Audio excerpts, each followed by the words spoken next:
But first, let us drink. Yeah, cup of tea here. So the first one is Heather O'Neill's Lullabies for Little Criminals. Oh, great. That book, I think, is a whimsical take on squalor and heartbreak in childhood. And it's beautifully written and expertly crafted. A story about a pocket of life we don't hear much about in Canadian literary fiction. You know, the world of drug dealers and dreamy orphans. And it is a book about the redemptive nature of the imagination, how stories can lift us out of the gutter, provide escape and shelter, even love. I think that's the spark in it. Is it takes something sordid and redeems it and provides therefore a kind of model for life. So it's connected in an honest way to living, which is something I look for in a book. Yeah. And the next one is Sheila Heti's How Should a Person Be, which I think is also connected to life in that sort of a way. I mean, this book takes as its material the present day, and it delves unabashedly into the minutiae of routine and work and friendship, obsession, ambition, desire, disappointment, freedom, what it means to be free. And it's a very modern book, I think, with an old-fashioned kind of mission. It has this moral quality that I look for in literature, and it has something to do with the belief that books of fiction have relevance to us on a moral level, that they can instruct us even as they delight us. And Hetty's novel is, overtly preoccupied with grasping at some truth about modern life, whatever that may be, in all its mercurial, non-linear complexity. It still believes in that concept of truth-telling. It's a great book. Another book I want to recommend is Michael Helm's Cities of Refuge, which I read last summer. And this, I think, I would recommend just for the sheer intellectual engagement with its subject matter on all levels, consciousness, memory, motive, politics, modernity, and just for its quality at the level of the sentence. I think that, I think readers need to be exposed to that kind of thing more often, and just to appreciate, craft on the level of sentences and paragraphs. Another book is Claudia Day's Stunt. And this is a book that's steeped in Toronto lore and a doorway into the author's illuminated imagination in a way that feels intimate and trusting. So there's, I think, a truth in the daring to expose an interior life that is so singular, so idiosyncratic and captivating and unique. And you learn something true about the nature of subjectivity and the nature of consciousness by looking at the world through Claudia Day's eyes. Good. Alex The Sweet Edge. Oh, yeah. Which I don't think it got a ton of press here, but I think, like the canoe trip described in the story, this book is quiet and deep and challenging, and a great investigation on a psychological and emotional level into relationships, commitment, love, and betrayal. It's a very meaty book in a quiet way. There was a lot to chew on, and a lot of insight. Nothing too flashy, which is also something I like. I really think that every flashy, grand gesture in life begins in a subtle moment, and I'm interested more in those subtle moments than the grand gestures that the subtle moments give birth to. So I like subtlety. I feel, I think the sort of general commercial successful diet of books is not a diet that contains enough subtlety. I think people are not being educated enough in the subtleties that I think literary fiction excels at. We want big stories, we want action, adventure, fantasy, and all of that, is great entertainment.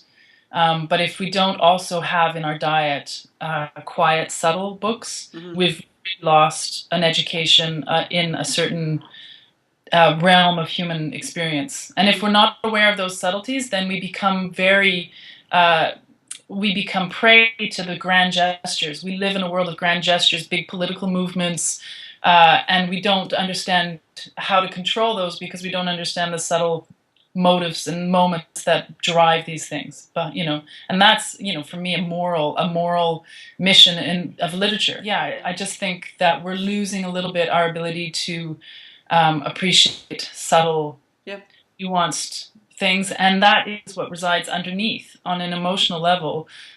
Big grand gestures. So it's relevant to politics, it's relevant to government, it's relevant to Rob Ford and the economy and justice and all, everything. Education, how kids are treated, how old people are treated. And we don't well, I don't know, if you do yoga you hear about it talked about sometimes, but you don't hear about it very much in the news or on the bus or in cafes, people talking about bettering themselves. Right. I have Michael Winter's This All Happened. Oh yeah? Just in. You're familiar? You're familiar with the book, familiar with the author. Yeah, I just think this is again, it does what I like a book to do, which is reflect life, and it does it exuberantly and beautifully. Yeah. And you will learn something about yourself by reading that book, and your friends. So the next book is Anne Carson's Glass, Irony, and God, which I haven't read for a long time, but it made a big impression on me. And like its title, this book is shattering and ironic and divine. And I remember loving the way Carson handles the emotional and the creative and the academic in equal measure. It's beautifully written, surprising images. The sequence involving Emily Bronte was riveting. And she manages, I think, to infuse words with a kind of mysticism and gives things that are officially considered mystical a kind of wry, down-to-earth feel. So she flips the sort of meaningfulness of those two things, and often sets ancient Greek gods in the modern day, getting into taxis and going to the video store and stuff. I found this one quote that she has from an interview in the Paris Review. So when I wrote things like the Glass essay, I also wanted to do something that I call understanding what life feels like. And I don't believe I did. I also don't know what it would be like to do that. But if I read Virginia Woolf or George Eliot describing emotional facts of people, it seems there's a fragrance of understanding you come away with, this smell in your head of having gone through something that you understood with people in the story. And I like that description a lot because books often live on to me as if I'm remembering them with my five senses, not with my mind. Like there's an atmosphere or a picture I have, and it's like a memory from childhood more than me remembering what the book was about, the plot, or even the characters' names. Sometimes it's just it's like a taste memory, as if I've eaten the book and forgotten what was in it, but I can still taste it. So I think there's a great kind of alchemy that happens with words off the page that turn into theater in the mind. And she's doing it. Anne Carson does. That is not seamless. It's very interrupted and self-conscious because she is also working with a kind of academic engagement with text and history and the classics and stuff. So you kind of get moments where that happens and then moments where it's not happening, and it is a kind of ideas, but she manages to blend all that stuff in a really kinetic kind of way. The other book is the collected works of Billy the Kid, Ondaatje. And this for me was an early lesson that writing can take any form it wishes and any topic, and that sometimes irreverent play is the quickest route to soulfulness. And freedom is in the daring that writing can be like galloping away from the crime scene that is your life on a stolen horse. Margaret Lawrence's The Stone Angel. This again I also read a very long time ago, but I can still it's a book about why some old people are really grumpy. That's all I remember about the plot.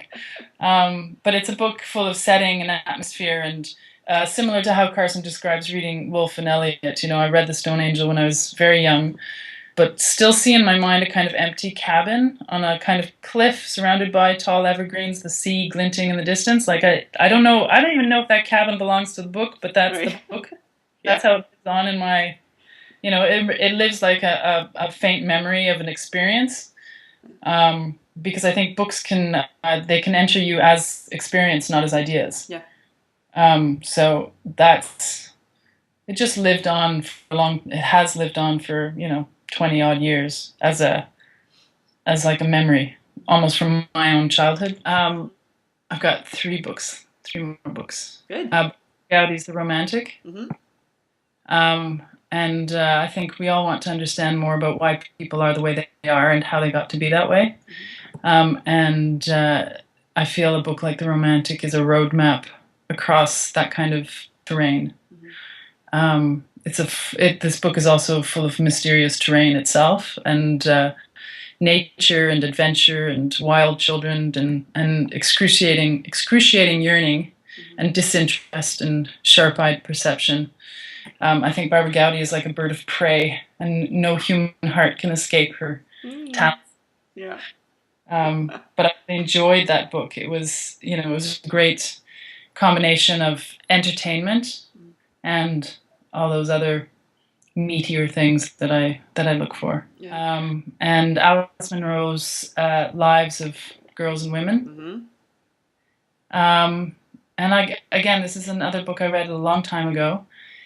But I just remember having to put it down so often to kind of stare off into the distance and absorb or digest, some line that I just read that, that was startling and insightful. It was like being given, a little plum on a little dish or something. And it's like so simple, but like, wow, it's a plum on a dish. I mean, amazing. No, it was like getting the advice, finally getting the advice I'd always wanted to get as a young woman, but nobody ever told me, and her advice is so,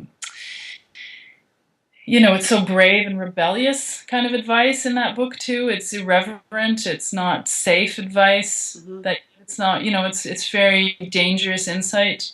But it was also, great validation of how dangerous the lives of girls, women ought to be, like felt like, go have a dangerous life. Was the message I got from that book at, I don't know, the age of 21 or something. So I took her advice. And it proved interesting. And the last book is Mordecai Richler's The Apprenticeship of Duddy Kravitz. And this also I read when I was very young, and it stayed with me for a long time. And I think with that book, for a long time, I just felt like I had known the guy, Duddy Kravitz. Like he wasn't a character; he was a real person. I think it was the first time I guess it taught me to believe in the power of character, and that a character can be so full of life that he exists off the page, has an existence and a continued life off the page, and I think it has something to do with love. I think one of the things you feel reading that book is how much Richler loved the character he was writing about. And not that the guy was a nice guy. He's a bit of an asshole and, ambitious and all that stuff. But there's so much delight in the portrait of him that gives the character. Like if you can delight in the character you're writing about, then you will make them.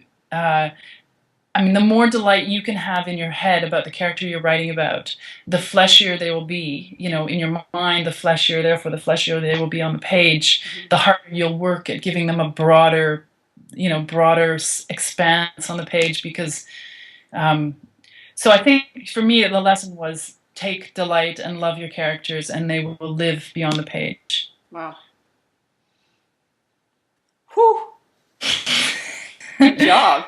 That's the end of my list. That's a good list.